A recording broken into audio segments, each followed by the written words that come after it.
نہ کوئی غم کرو نہ خوف، خوشیاں مناؤ جنت کی جس کا تم سے وعدہ کیا گیا تھا۔ اللہ کی ربوبیت پر اطمینان جب انسان کو ہو جاتا، میرا رب اللہ ہے، ربی اللہ، انسان کے لیے نہ کوئی کھٹکا، نہ کوئی خطرہ، نہ کوئی خوف، نہ کوئی حزن۔ جو کچھ ہو رہا ہے کس کے اذن سے ہو رہا ہے؟ اللہ کے اذن سے۔ اللہ کے اذن کے بغیر پتا تک نہیں ہلتا۔ یہ کوئی اندھا بہرا مادہ نہیں ہے جس سے مجھے کوئی خوف ہو۔ اندھا بھینسا چلا آ رہا ہو اس سے تو ڈرنے کا ہر انسان کو ڈرنا چاہیے، نہ معلوم کس کو ٹکر مار دے۔ لیکن نہیں، اس کائنات کو چلانے والا ایک سمیع و بصیر خدا ہے۔ وہ جو میرا دوست ہے، میرا ولی ہے، اللہ ولی الذین آمنوا یخرجہم من الظلمات الی النور، اللہ اہل ایمان کا ولی ہے، ساتھی ہے، پشت پناہ ہے، مددگار ہے، حمایتی ہے۔ بتائیے جسے یقین ہو جائے کہ اللہ میرا مددگار، اللہ میرا محافظ، اللہ میرا پشت پناہ، اللہ میرا حمایتی، اس کے لیے کوئی خوف ہوگا؟ اس سے کوئی ڈر ہوگا؟ میں مثال دیا کرتا ہوں ایک بہت سادہ، پنجاب کے دیہات کی۔ تو بڑا چودھری ہے اور کوئی غریب کسان ہے۔ اس غریب کسان کے جانوروں کو ہر وقت اندیشہ ہوگا چوری کا، کوئی میری بھینس کھول کر نہ لے جائے، کوئی میرا بیل کھول کر نہ لے جائے۔ لیکن جس کے بارے میں یہ سب کو معلوم ہو کہ وہ جو بڑا چودھری ہے وہ اس کا دوست ہے، اس کی بچیا کو کوئی خوف ہوگا؟ اس کی بھینس پر کوئی ہاتھ ڈالے گا؟ اسے کوئی اندیشہ ہوگا؟ نہیں۔ کیوں؟ کہ وہ بڑا چودھری، بڑا اس کا یہاں کا سردار، جاگیردار، سب کو معلوم ہے وہ میرا دوست ہے، کوئی میرے خلاف اقدام نہیں کر سکتا۔ اس دنیا میں یہ چھوٹی سی بات اگر آپ کے دلی اطمینان اور سکون کا باعث بن سکتی ہے تو ذرا تصور کیجئے۔ میں لفظ تصور استعمال کروں گا صرف اس لیے کہ اس کا ہم جس کو کہتے ہیں ادراک اور شعور کر نہیں سکتے، اگر کے ساتھ کر سکتے۔ اگر یقین ہو کہ اللہ میرا مددگار اور یقین ہو کہ اللہ ہر آن میرے ساتھ ہے، پھر کوئی خوف؟ کس کا خوف؟ کوئی شے اللہ سے بالا تر ہے؟ کوئی قوت اس سے زیادہ طاقتور ہے؟ کوئی اس کے ارادے کو بدلنے والا ہے؟ کوئی اس کی مشیت کے آڑے آنے والا ہے؟ یہی بات ہے جو حضور نے فرمائی۔ یہ ایمان کا حاصل ہے لب لباب، کہ دیکھو اچھی طرح اس بات کو ذہن نشین کر لو، اگر تمام انسان مل کر تمہیں کوئی نقصان پہنچانا چاہے نہیں پہنچا سکتے، مگر جو کچھ اللہ نے لکھ دیا ہو، اور تمام انسان مل کر تمہیں کوئی نفع پہنچانا چاہے نہیں پہنچا سکتے، مگر وہ شے جو اللہ نے طے کر دی۔ آپ پھر میں کہوں گا ذرا طاری کیجئے، اسے فرض کیجئے، اسے سوچئے۔ اگر اس حدیث پر ہمارا دل ٹھکا ہوا ہو تو کسی سے ڈر ہوگا؟ یہ مجھے نقصان نہ پہنچا دے، یہ میری رپورٹ خراب نہ کر دے، یہ میری انکریمنٹ نہ رکوا دے، یہ میرا یہ نہ بگاڑ دے، یہ میرا یہ نقصان نہ پہنچا دے۔ اس کا ڈر، اس کا ڈر، اس کا خوف، اس کی خوشامد، اس کے لیے جا کر طرح طرح سے اپنی عزت نفس کو ذلیل کروانا اس کے سامنے، یہ سب کچھ کیوں کرتا ہے انسان؟ جب سمجھتا ہے کہ اس کے ہاتھ میں میرا کوئی نفع ہے، اس کے ہاتھ میں میرے لیے کوئی ضرر ہے، یہ مجھے کوئی غضب پہنچا سکتا ہے، یہ مجھے کوئی نقصان پہنچا سکتا ہے، یہ میرا کوئی کام بنا سکتا ہے، یہ میری کوئی ضرورت پوری کر سکتا ہے، اسی کا نام شرک ہے۔ جہاں آپ نے یہ سمجھا کہ غیر اللہ کے اندر کوئی طاقت موجود ہے، وہی شرک ہے۔ بتوں سے تجھ کو امیدیں، خدا سے نو امیدی، مجھے بتا تو صحیح اور کافری کیا ہے؟ شرک تو یہ ہے۔ جس پر بھی تمہیں یہ خیال ہے، کلمہ ہے یہ کلمہ سوم، لا حول ولا قوت الا باللہ، ذرا اس پر دل کو کبھی اگر آپ تصور کریں، پھر فرض کریں، دل ٹھک جائے اس پر، کوئی طاقت نہیں۔ یہی بات تھی جو شیخ عبد القادر جیلانی رحمۃ اللہ علیہ نے اپنی وصیت میں اپنے بچے سے کہی۔ 11ویں دینے والے ہیں، لیکن حضرت شیخ عبد القادر جیلانی کی وصیت اور تعلیمات کو کتنے لوگ ہیں تم جانتے ہو؟ یہ جن مقامات تک پہنچے ہیں وہ کس چیز کی بدولت پہنچے؟ انہوں نے جو پیغام دیا وہ کیا تھا؟ اے میرے بچے، جس طریقے سے قرآن مجید میں حضرت لقمان کی نصیحتیں جو ہے نقل کر دی گئی ہیں، میں یہ عرض کروں گا بالفرض اگر قرآن حضرت عبد القادر جیلانی کے بعد نازل ہوا ہوتا تو شیخ عبد القادر کی یہ نصیحتیں بھی قرآن میں درج ہوتی۔ اتنی اونچی نصیحتیں ہیں۔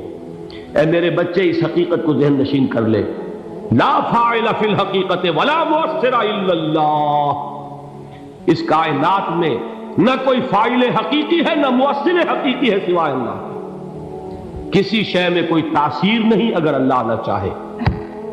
آگ جلا نہیں سکتی اگر اللہ نہ چاہے، پانی ڈبو نہیں سکتا اگر اللہ نہ چاہے، زہر ہلاک نہیں کر سکتا اگر اللہ نہ چاہے، کوئی چیز فائدہ نہیں پہنچا سکتی اگر اللہ نہ چاہے۔ تو در در پہ کیوں سر جھکاتے ہو؟ در در پر کیوں جبیں سائی کرتے ہو؟ سب کے سامنے کیوں ہاتھ پھیلاتے ہو؟ ایک اللہ سے مانگو، ایک اللہ کے سامنے زمین پر اپنی جبین رکھو۔ لا فاعل فی الحقیقت ولا مؤثر الا اللہ۔ نظر آتا ہے ہمیں کہ پانی پیاس بجھا دیتا ہے، پیاس بجھانے کی صلاحیت پانی میں نہیں ہے، اللہ کے اذن سے۔ کھانا بھوک مٹا دیتا ہے، بھوک مٹانے کی صلاحیت کھانے میں نہیں ہے، اذن رب میں۔ دیکھیے یہی یقین تھا حضرت موسیٰ علیہ السلام کا واقعہ یاد کیجئے۔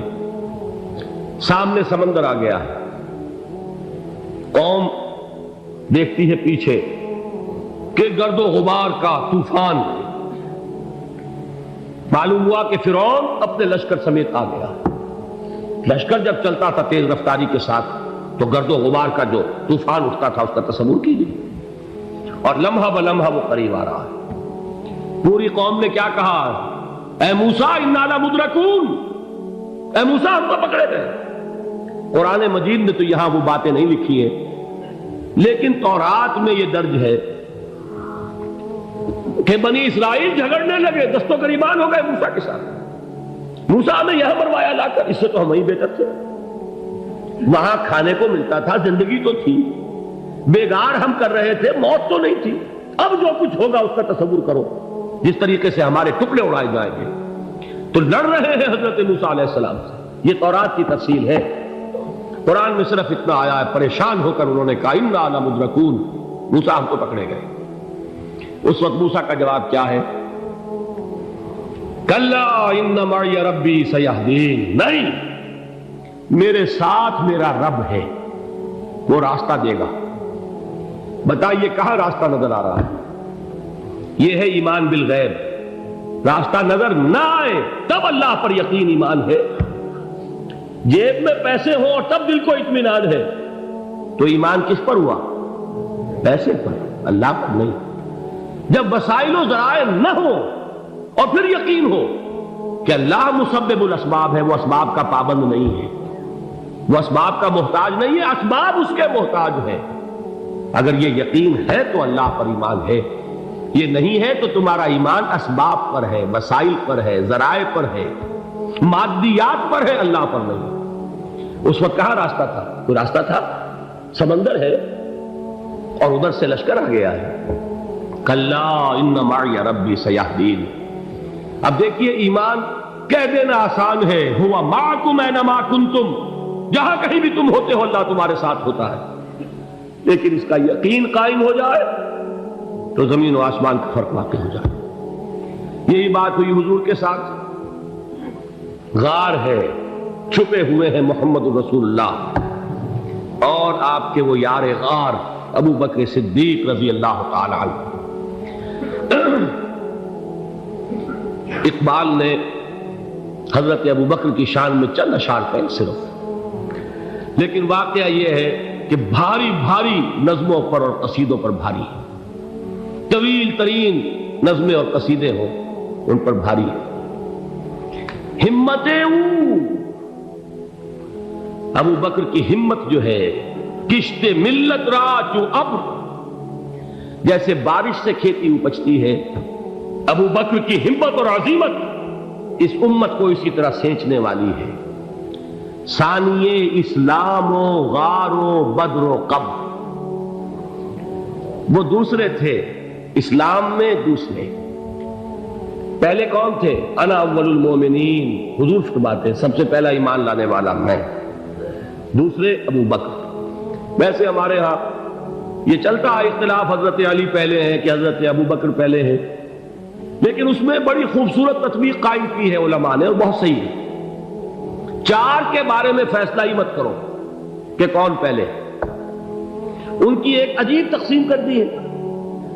آزاد مردوں میں، بالغ مردوں میں سب سے پہلے ابو بکر، بچوں میں سب سے پہلے علی، خواتین میں سب سے پہلے خدیجہ، اور غلاموں میں سب سے پہلے زید بن حارثہ۔ بڑی پیاری تقسیم ہے، یہ چاروں ہی پہلے ہیں، ہر ایک کے لیے اولیت ہے۔ اور واقعہ یہ ہے کہ اگر زمانی اعتبار سے تعین ہوگا تو پہلے خدیجہ الکبریٰ آئیں گی رضی اللہ تعالی عنہ، کسی اور سے بات کرنے کی نوبت بعد میں آ سکتی ہے، پہلے تو اہلیہ محترمہ سے بات ہوئی، آتے ہی پہلی وحی ہوئی ہے، ابھی تبلیغ کا حکم نہیں تھا، کس کو بتایا واقعہ؟ ابھی اپنی نبوت کی تبلیغ کا تو حکم ہی نہیں آیا، واقعہ کس کا ہے؟ وہ خدیجہ کا ہے۔ جب کہا ہے کہ خشیت علی نفسی، مجھے اپنی جان کا اندیشہ ہے، تو کیا جواب دیا خدیجہ نے رضی اللہ تعالی عنہا؟ وہ صدیقۃ الکبریٰ ہے، صدیقات جو ہے خواتین ان میں چوٹی پر خدیجہ الکبریٰ ہے رضی اللہ تعالی عنہا، اور صدیق جو مرد ہیں ان میں صدیق اکبر ہے ابو بکر صدیق رضی اللہ تعالی عنہ، لیکن صدیقات میں چوٹی پر۔ جب حضور نے فرمایا خشیت علی نفسی، کیا فرمایا، کیا عرض کیا، کیسے تسلی دی؟ نہیں نہیں، اللہ آپ کو ضائع نہیں کرے گا، آپ غریبوں کے ہمدرد ہیں، آپ مساکین کے تکالیف رفع کرنے والے ہیں، آپ بیواؤں کی سرپرستی کرتے ہیں، آپ مسافروں کی خدمت کرتے ہیں، اللہ آپ کو ضائع نہیں کرے گا۔ یہ یقین ہے اس خاتون کے اندر۔ خیر وہ ایک علیحدہ بات ہو جائے گی۔ میرے دل پر حضرت خدیجہ رضی اللہ تعالی عنہ کی شخصیت کا بڑا گہرا نقش ہے، جو وہ کوئی اور ہی وقت اور موقع ہوا تو بیان ہوگا۔ بہرحال اقبال نے ایک مصرے میں جو چار اولیتیں جمع کر دی ہیں، ہمت او کشت امت را چو ابر، ثانی اسلام و غار و بدر و قبر۔ اسلام میں حضور کے بعد پہلے کون؟ ابو بکر۔ غار میں حضور کے ساتھ کون؟ ابو بکر۔ بدر کی رات اللہ کا رسول سر بسجود، وہ جھاڑ، وہ گھاس پھوس کی جو جھوپڑی بنائی گئی تھی، اور وہاں تلوار ننگی لے کر پہرا دینے والا کون؟ ابو بکر۔ اور اس حجرہ عائشہ میں محمد کے بعد سب سے پہلے دفن ہونے والا کون؟ ابو بکر رضی اللہ تعالی عنہ صلی اللہ علیہ وسلم۔ وہ جو معاملہ میں سنا رہا تھا غار ثور کا، حضرت ابو بکر بھی حضور کے خیال سے لرز گئے ہیں۔ آپ کو یاد ہوگا کہ جا کر پہلے تمام جتنے سوراخ تھے انہیں بند کیا، ایک سوراخ رہ گیا تھا جس کو بند کرنے کے لیے کوئی کپڑا نہیں تھا، وہاں اپنی ایڑی رکھی ہے، تب کہا ہے حضور سے تشریف لائیے، اور اپنے زانو پر حضور کو لٹایا ہے، اور وہاں کسی موذی جانور نے کاٹا ہے، حضور کی آنکھ لگ گئی تھی، اس وقت اس بل کے اندر جو بھی بچھو ہے کیا ہے واللہ عالم، اس نے کاٹا ہے، اس کی تکلیف کی وجہ سے ابو بکر کی آنکھوں سے آنسو ٹپک گئے، حضور کے چہرے مبارک پر پڑے ہیں، تو حضور جاگے ہیں، معاملہ کیا ہے؟ ایڑی نہیں ہٹائی وہاں سے، مبادا وہ جانور وہاں سے نکل کر محمد الرسول اللہ کو کوئی گدن پہنچا دے، ابو بکر کی ایڑی ہے، جس طرح چاہے کھا لے، ختم کر دے، جان نکل جائے تب کوئی آنچ آئے، محمد پر تو آئے، لیکن جیتے جی نہیں۔ وہ ہے ابو بکر حضور کے خیال سے۔ اس وقت حضور نے پھر اپنا لعاب دہن لگایا ہے، اور اس سے پھر آپ کی تکلیف ختم ہوئی۔ جیسے خیبر میں حضرت علی کی آنکھ دکھ رہی تھی، اس کو جو شفا حاصل ہوئی ہے وہ بھی حضور کے لعاب دہن سے ہوئی۔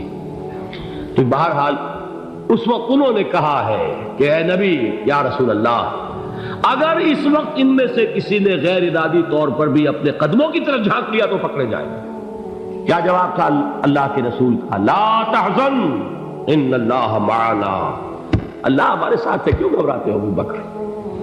یہ ہے ایمان باللہ، میرا مالک اللہ، میرا رازق اللہ، میرا محافظ اللہ، میرا مددگار اللہ، میرا پشت پناہ اللہ، میرا دوست اللہ۔